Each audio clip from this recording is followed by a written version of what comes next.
Welcome to the Ridgecrest podcast, where we take time each week to take a deeper look into last week's sermon.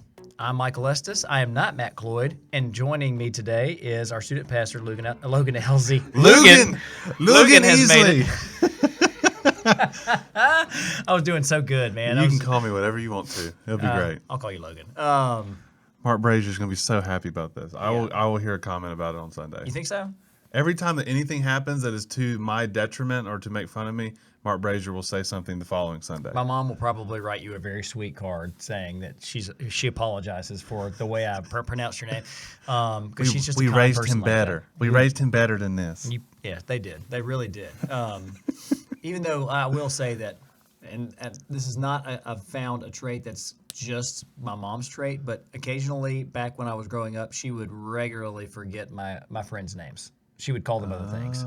And so maybe I got that from her. Maybe. I love you, Mother. I hope you don't disown me. You sounded so much like Lorelai. Love you, Mother. That is something that your knows daughter she would gets say. it honestly. Logan did me the favor of preaching this past Sunday and gave me an opportunity to spend some time with my lovely bride, and we had a great time doing that. So I appreciate that. You did a great job. Appreciate it. Yeah.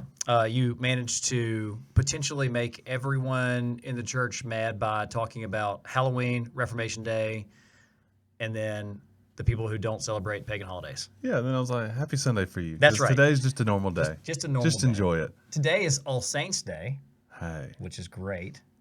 If you're kind of reformed, that Yeah. Priesthood of the believer. boom, yeah.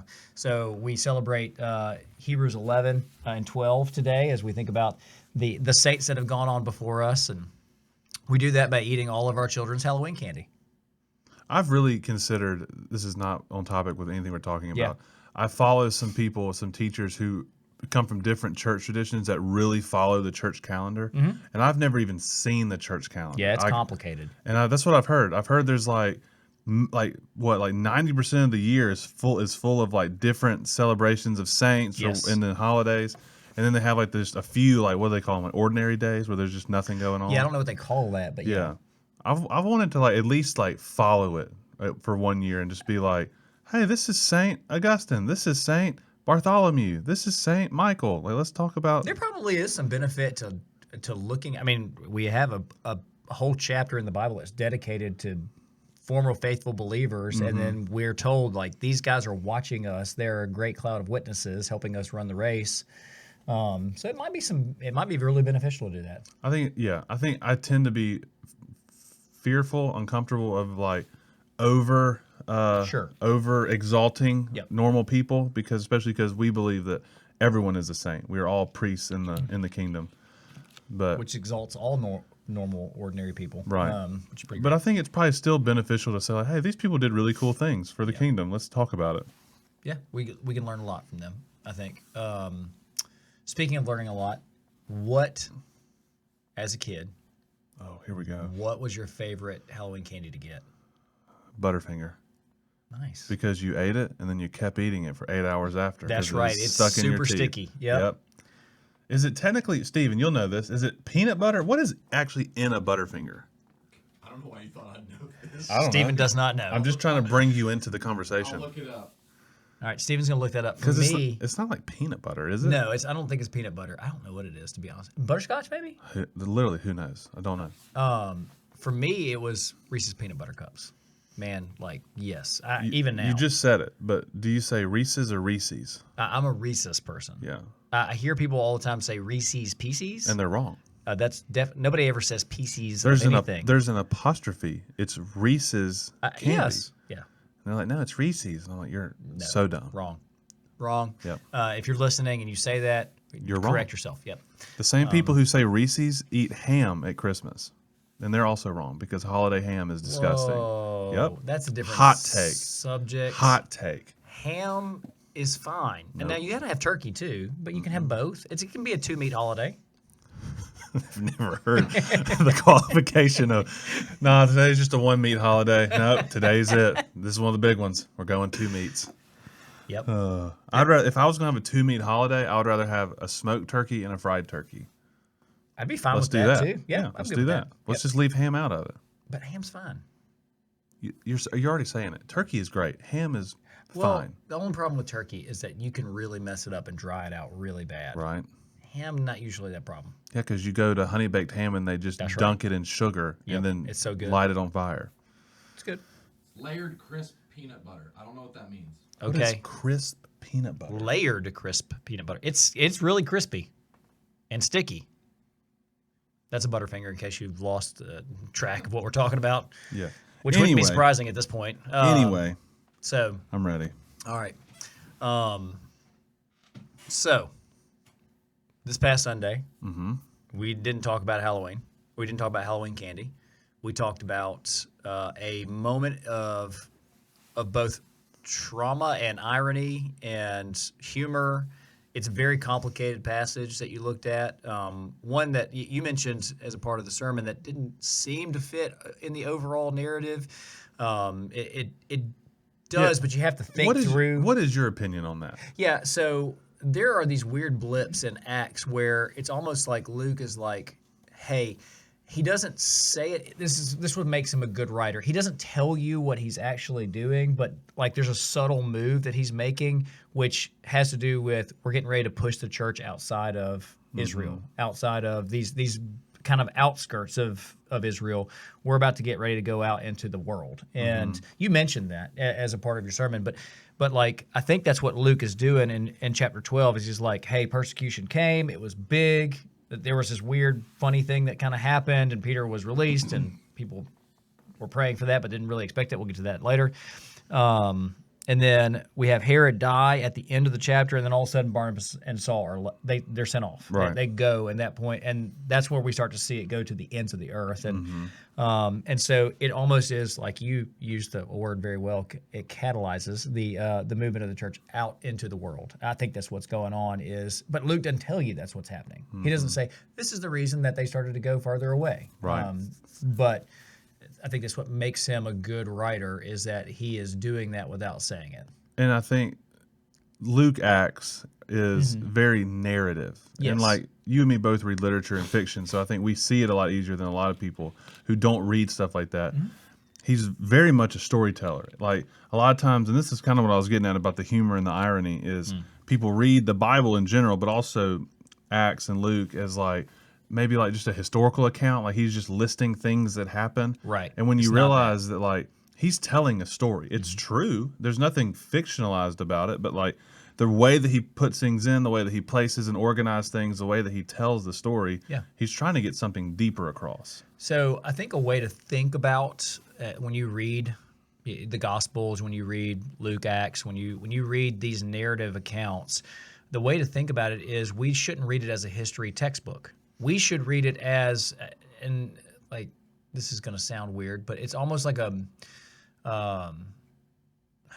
trying to think of the right term that I want to use. Unless you're in Chronicles, then Chronicles kind of reads like a history it does. textbook. Yeah, there are obviously some places that are Right. exceptions. Like you'll bump into places in the Old Testament where it's a list of names, or this is what we were told to do and this is what we did. But there are a lot of other places where there's just a lot more ambiguity in the text as far as this is the story and this is how we got there. And so without saying that the text is fiction, because obviously I don't believe that, but historical fiction reads that way. It's an accounting of this is what happened in history, but it's from a certain perspective. Luke is writing a lot. Sometimes he'll wander off into his own perspective. He'll say things like, well, then we went there. And that's when he's traveling with Paul. And so it turns into that at points throughout Acts. So you can't read it like one of Paul's letters. It's not meant to be read that way. It's really supposed to be, this is the story. It's the story of the early church.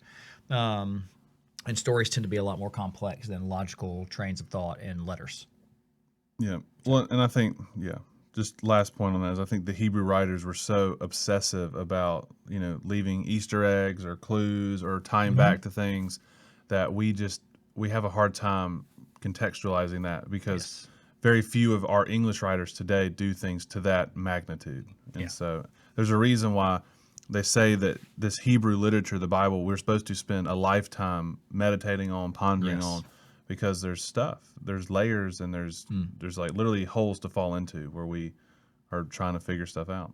All right. So first big question from the text, was there anything that for the sake of time, or just kind of it didn't necessarily fit with where you felt like the text was leading you? Was there anything in the text that you were like, I wish I could have spent more time there, or thought more about this as the people of God? The one thing that I briefly touched on that I probably could have taught a whole other thing on is Herod, because we didn't read 20 through 25 at the very end Yes. about the death of Herod, Right. and how it's a picture of someone who's trying to be God, who's trying to have control, ends up losing his life. And even though, because if you tie this story into persecution, Herod tries to seize control. He actually succeeds to a certain degree. He kills James. He imprisons Peter. But so then in the end, Peter gets away. Herod runs off like a spoiled child back to, where is it, Caesarea? Yep. And then later, like 2 verses later, he ends up being killed by God. And it's one of those things where you can say, even if you're martyred, even if there is persecution, even if bad things are happening in the present, then God is always going to redeem it in the future. Yeah, I like that. I think that, that definitely didn't necessarily tie in with where you took the text and where like as you read the text, is what God was speaking. But yeah, for sure, that's definitely one of the themes throughout Acts in the New Testament, is these people who think that they are really in control aren't ever the ones in control. Right. That Jesus is Lord and not Caesar. That theme comes up throughout Book of Acts, Paul's letters, Peter's letters, all those sorts of things. So, all right, you spent a lot of time talking about prayer. Mm-hmm. You talked about a lot of different aspects of prayer. Is there? So there are lots of different ways that you can practice prayer, right? As believers, there are different types of prayer that we can pray. There are different things that we can do. Is there a particular type of prayer that you feel especially comfortable with, and like you feel like, hey, I'm actually okay at this one? I don't want to say, hey, I'm good at prayer, because I feel like prayer is a lifetime thing that we have to work at and get better at. And so like there's a part of me that's like, I don't know that I'm ever going to be good at this, but is there a particular aspect of prayer that you feel more comfortable with and feel like, hey, I'm actually pretty okay at this one? No, but I can tell you which ones I'm more comfortable with and which ones I'm still working on. Things that come more easily to me, either because natural proclivity or because I've practiced it a lot. Thanksgiving and gratitude is something that I've worked on for a few years now. And a lot of that is just kind of a parallel to our secular culture, and the culture we're in now is pushed a lot of science and whatever towards like practicing gratitude, how it just releases certain synapses in your brain, how you're a better person when you practice the art of feeling gratitude towards something. And so I took a lot of that and moved it towards prayer, of like, what better things to be, what is the word, gracious, what is gratitude? Grateful. Great, thank you. That was Yeah. terrible. Being grateful for, and so done a lot of work with that. I can move into that easily. The other one is what we talked about, intercession and supplication. That's just because I think that's what we naturally move to, is like, hey, God, please help me with this. Yes. The trick to that, and the place I'm still trying to grow in that, is stepping out in big moments of faith and saying like, hey, I don't know how this would work, but still work in that anyway. The things that I'm definitely trying to always get better at is, I'm trying to think the other one, contemplative prayer, something that, we've talked about.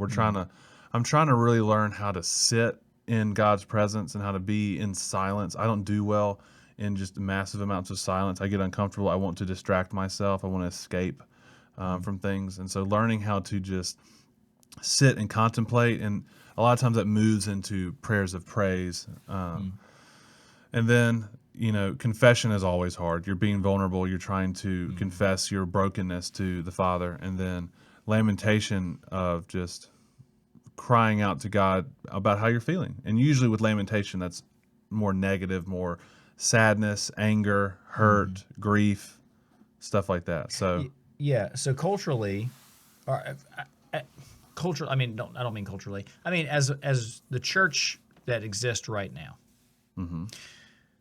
I think that, and we talked about this a little bit before the podcast, I think that we're bad at praying honest prayers at times. Like, we're good at the kind of rote prayers that we're used to praying. God, we thank you for these things. This is, we're grateful for our family. We're grateful for the food that you provided today. And those are good. There's nothing wrong with those things. I don't want this to come across as we shouldn't have any kind of rhythm when it comes to prayer.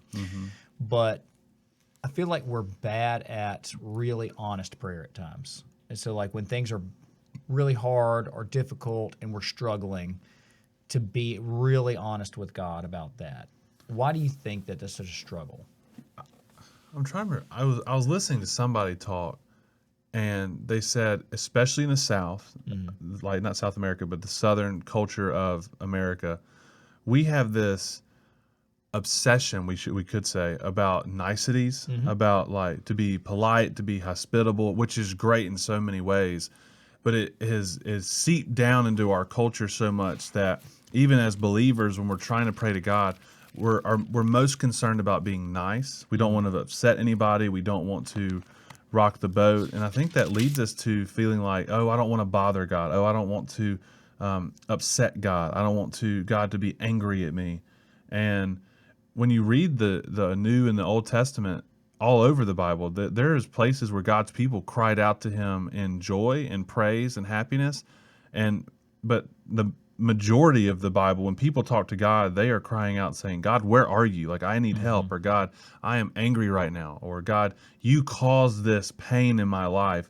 What is the purpose behind this? Yeah. And I think that's something like very specifically, like us being in Mississippi of America, rich Christian Southern culture, I feel like we can't be honest because sometimes we feel like we have to be nice at the expense of honesty and deepening of our relationship with Him. Yeah, but what we don't realize is that when we are honest like that, when we're transparent with God, because He already knows what's in our heart. He knows what we're struggling with. He knows, everything about us. And so what we miss out when we're not honest with God is not that God has more information about what's going on, but that we are losing that intimacy that should exist. Think about the deepest relationships that we have in life are the people that we can be the most honest with, and that is good and bad stuff. That's not just like, hey, here are all the great things in my life, and we stay there. It's the people that we can say, no, man, like, this is really hard for me. I'm really struggling with this. I'm really angry about this. I don't know what to do with my anger.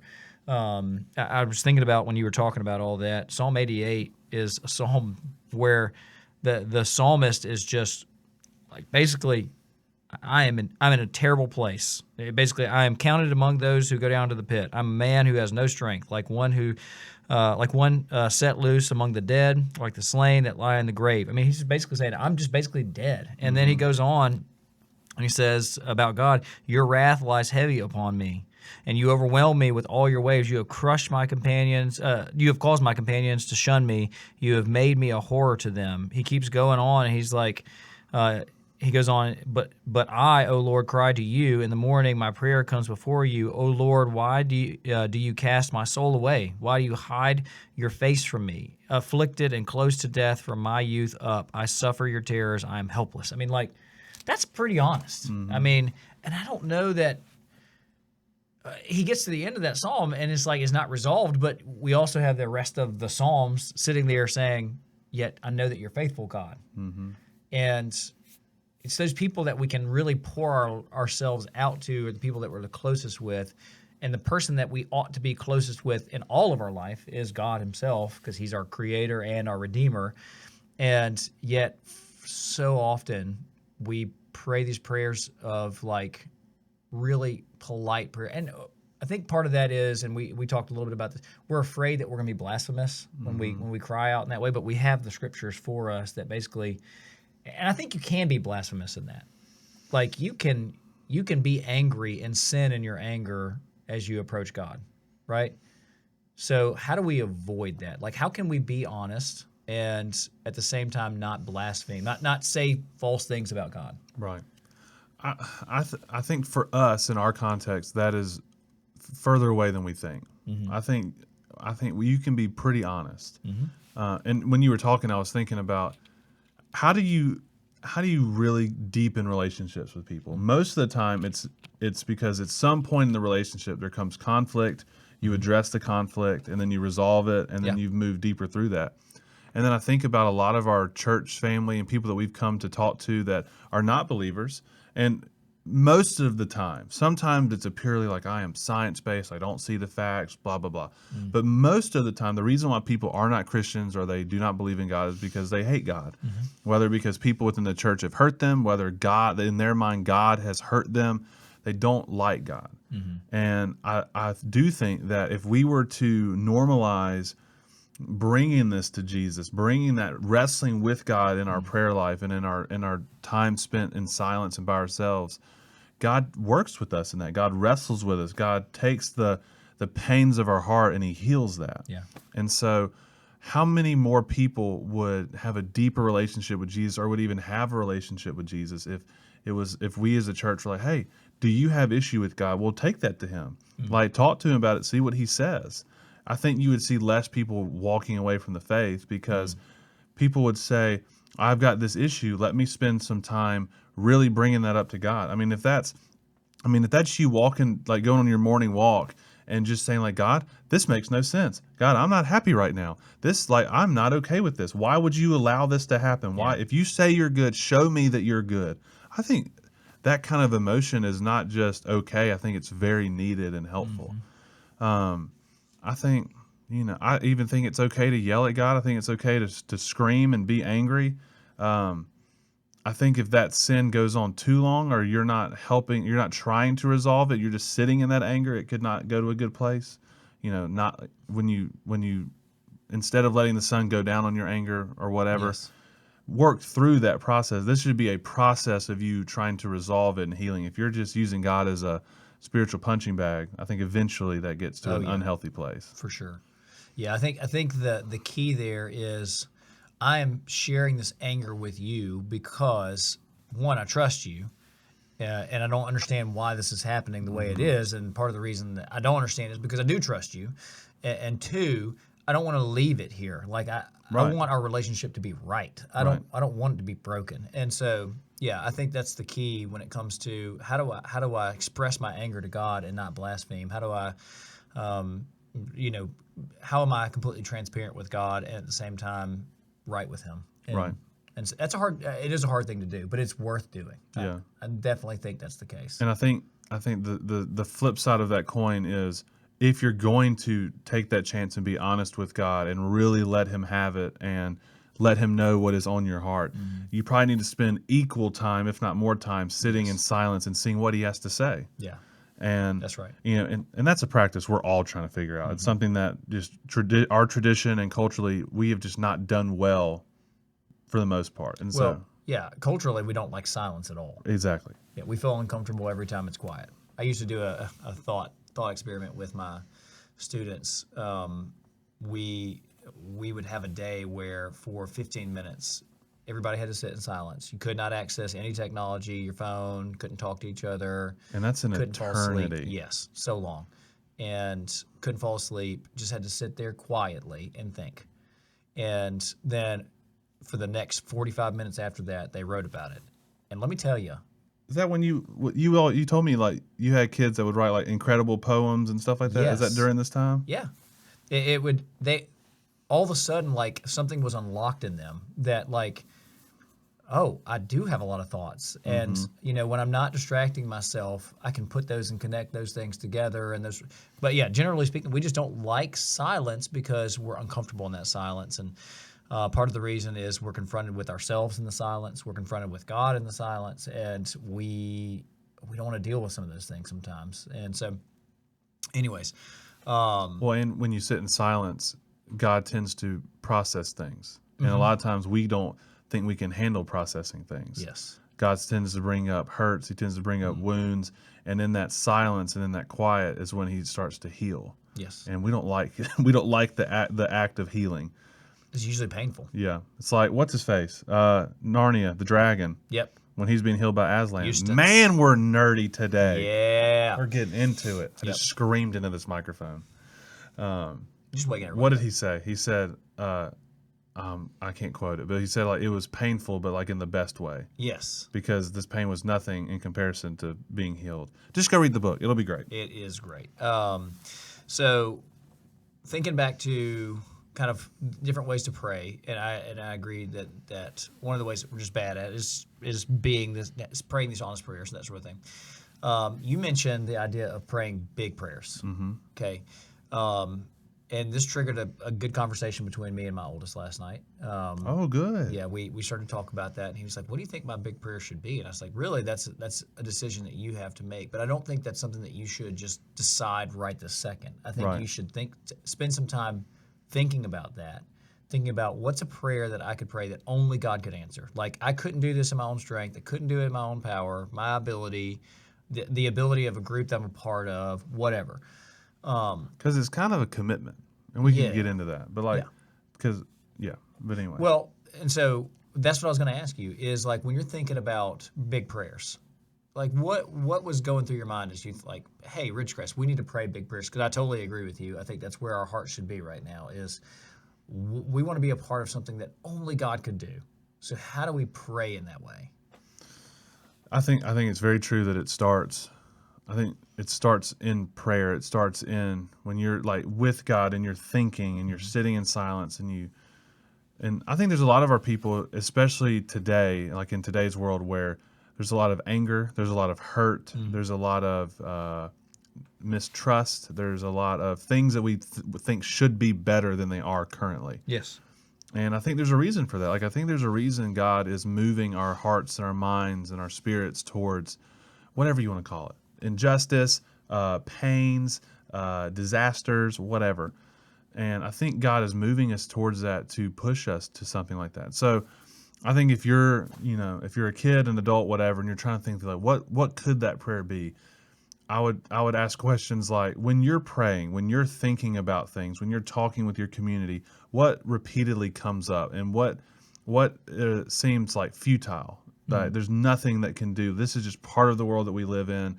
Nothing can accomplish this, but man, wouldn't it be cool if that happened? And I think if you start thinking about that stuff and you start writing those things down, you can usually take those things, and there's a reason why God is putting that on your heart. There's a reason why God is moving you towards those things. Boil that down.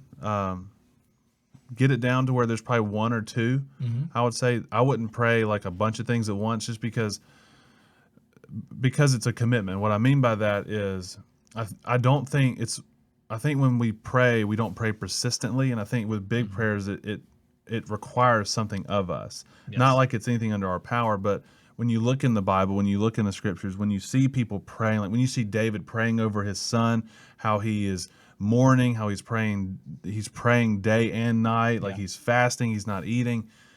When you see these people, it required something of them. And so I would say once you find something that is, one, make it specific so that you can say, hey, God did this, and make it measurable. I mean, if you can. Well, that was going to be a follow-up is how concrete does this thing have to be? I mean, I don't think I would say more concrete than less concrete because, and this is really just because it's more on us than God, I think. I think a lot of times we try to give God an out and we say, like, what if he doesn't answer? Right. Like, does this mean that God's not real? Or like, what if I pray, I pray that I have 5 children right now, and right now I can't have children. What if a miracle happens and you get 1 child? Like, does that mean that God's not real? Or like, I pray that my life group doubles in size in the next 6 months. Like, what if I only get 1 extra couple? Does that mean that God's not real? Or what if I get 0? Like, what if God doesn't answer at all? I think that's a lot of fear. I think there's a lot of like, we don't trust in God's power and sovereignty. And so I would say, step out, like say, hey, I'm praying that I have 5 children by the end of my life, or I'm praying that in the next 6 months that our life group doubles, like exactly doubles, and just see what God does. And then the steps that come after that are you do spiritual disciplines, you do spiritual formation to help you grow in your faith, but also to help you continually focus on those big prayers. And so like, very generally, we don't fast very much. Right. Very generally, we are not very persistent in prayers. As a community, historically, Ridgecrest has not been a church that like gets together and says, "Hey, for the next 12 hours, we're going to pray constantly." Obviously, that could have happened. I just don't know about it. But generally speaking, the practice of prayer is something that a lot of us are still very new in and very young in. And so I would say next steps is see, after you've nailed down that big thing, you've made it specific, and you say, this is what I want to pray that God does in my church. I would say, one, tell somebody, make it real. So whether that's your small group, whether that's your friends, whether that's your pastor, say, like, hey, I'm praying that God does this. And let them know, like, hey, I'm stepping out in faith, saying, like, I believe God is going to do this, because that requires faith on you. Because you can think, like, oh, what if God did this? But it doesn't really require anything. So really step out and let your community know so they can be praying together. If you can get your whole community praying over the same prayer, even better. Yeah. And then try to figure out, what does it look like to fast weekly? Like maybe from supper time on Wednesday to supper time on Thursday, you're fasting. And every week or every meal that you miss, you're spending intentional time in prayer. We could have a whole conversation on fasting. Fast in that. Write it down. Put it up in your house. Let your community know, like, hey, I'm still praying for this 6 months later. I'm still praying for this a year later. I think so many times we just kind of give up. We just kind of say, like, oh, well, I guess this didn't get answered. And maybe God is saying no, but also maybe God is just waiting for his timing, and we're just supposed to keep praying fervently for that. You know, I don't think there's an absolute formula to it, but I think the more we can be disciplined in it, the more we can lean on God, the more God is going to show up in our lives. Yeah.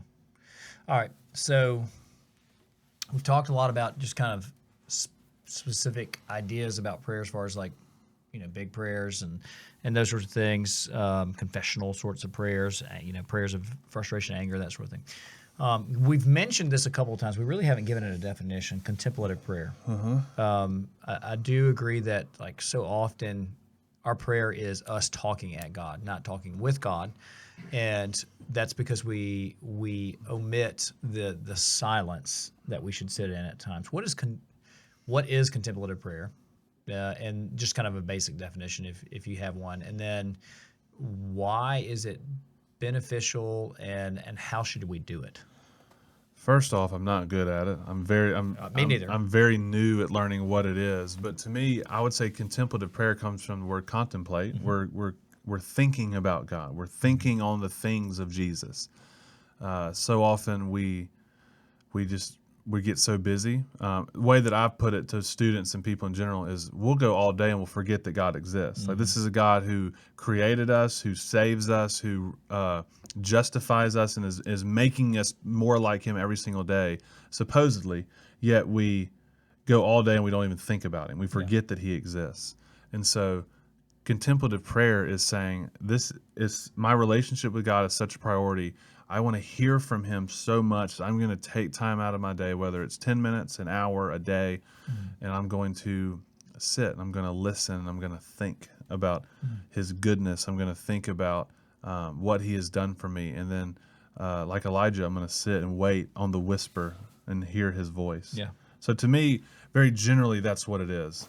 Practically, to me right now, because I'm not good at it, because I don't enjoy silence, I tend to want to escape. I tend to want to fill silence with noise and distraction. For me, it's a focus on sitting in silence and waiting on God, and also just, committing time to my day to remembering who God is. Yeah.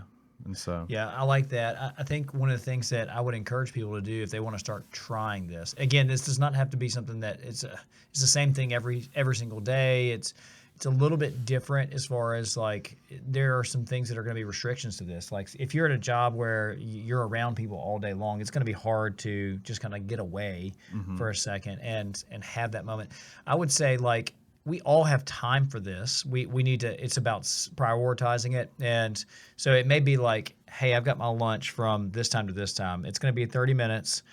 For 5 minutes of that, I just want to stop doing whatever I'm doing. That means put away technology. That's going to be one of the key aspects, I think, to getting better at contemplative prayers.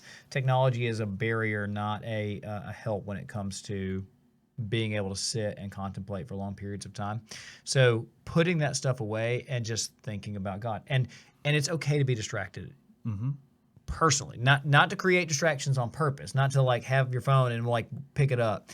But as your mind wanders, because that's what's going to happen, as your mind wanders, The way, I was listening to a podcast on this the other day. The way the guy there put it is, if I wander away from Jesus 100 times in my prayer, my quiet time, in my contemplative prayer, that's 100 opportunities to approach him again. And every single time, what we're going to find is that he's there. He wants to be with us, and he's going to receive us back. He's not going to be angry with us for wandering off again. That's what it means to be human in some ways. And so, and it's something that with practice you get better and better at too. And so I also think one other aspect that I would encourage people to do is, as you read the word, to read it in small chunks and to sit and think about that. Like, if you need something to focus the mind on, find a passage in Psalms and just stay there. This morning I was looking at Psalm 8, and I got stuck on the phrase, "What is man that you are mindful of him?" And the psalmist is asking God that question, and I took a few minutes to think, okay, why does God think about us? It's a pretty amazing thing to think that God spends time thinking about us. He's mindful of us. And I think that's an important aspect of contemplative prayer as well. I think yes, 100%. I think there's a lot of people who don't read the Bible like in big passages. They don't see the overarching story of it. Yeah. The opposite is also true. I feel like there's very, very few of us who really sit and meditate on the wording. I think every word is God breathed, and so not that you have to like say, oh, and like, what does God mean when He put and? Like, that's super important. But look at the phrasing. Really meditate on what God is saying, especially when you look at Psalms, Proverbs, the more poetic types of literature. Yeah, absolutely. I think there's reasons why each word and phrase and stanza is in there, and God teaches us truth through that. And I think, there's some tools that we could talk about how to do that well, like how to research different things and how to do stuff like that. But really, it's just, take your time. I think so often we're rushed. I think so often we're trying to get things done because we're so busy. And, if you gave yourself an hour to read one paragraph, I think it would look different than if you gave yourself 40 seconds to read a paragraph. Yeah. And there may be some thinking, there may even be some boredom involved with that. There's a lot of science coming out about how we've tried so desperately to kill boredom, and it's been to our detriment. Yes. And that's kind of what you're talking about, like with your thought experiment. Yeah. I mean, boredom breeds creativity. It absolutely does. So, all right. The last thing, if there was one thing that you were just like, I really hope people left this past Sunday with, from our story, from what you shared about prayer as an offshoot of the story, what is the one thing that you're like, I really hope somebody walks away with this and it matters to them? I have a main one and I have Okay. a primary and a secondary. A and B. The primary would be to really ask yourself, do I believe that God would answer my prayers? And that goes into big prayers. That really goes even into little prayers. Megan is one who drives me crazy because when she loses her car keys, she will stop and pray that God helps her find her car keys. And I'm like, that is such a waste of time. And then sure enough, every time she finds her car keys, like almost immediately afterwards. And you could be like, well, she just knows where she loses them or whatever. Megan would tell you, like, no, God is helping me in these little everyday tasks. Yeah. Like, God is helping me through life.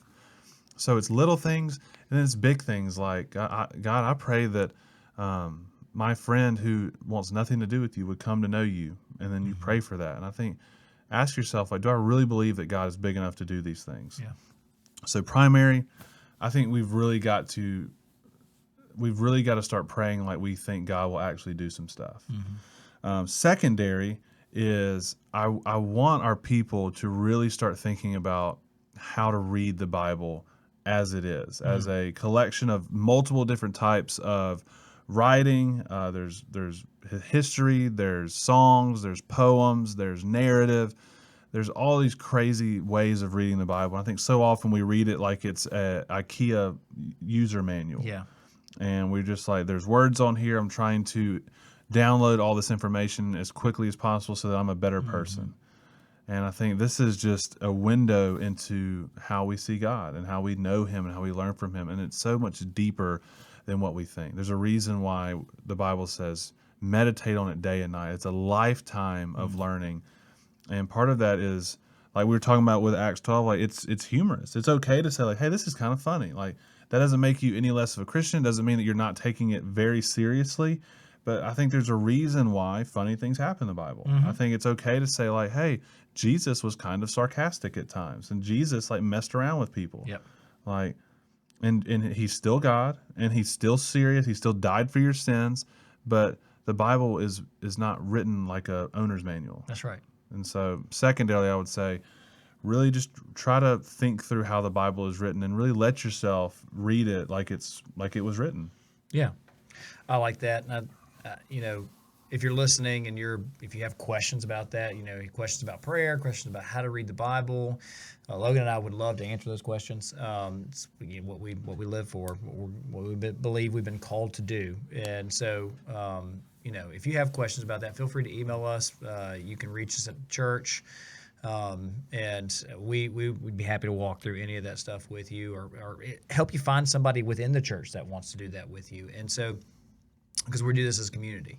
Right. And anyways, so friends, I'm glad that you were here today. I'm glad that Logan could join us today. We had a great conversation about prayer. And so I'll start praying those big prayers. Think about, what is it that God is calling us as a community at Ridgecrest to pray about? What is it He's asking you specifically to pray about?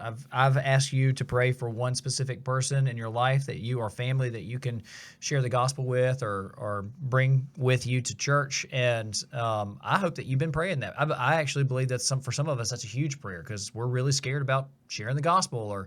And this is where I'm asking you to pray a big prayer of faith, and we can pray even bigger prayers. And so be thinking about what it is that God's calling us to do, and together we'll reach this community. I know that we will. And so I'm glad that you joined us today. And if you have any questions, feel free to reach out to us. Have a great week.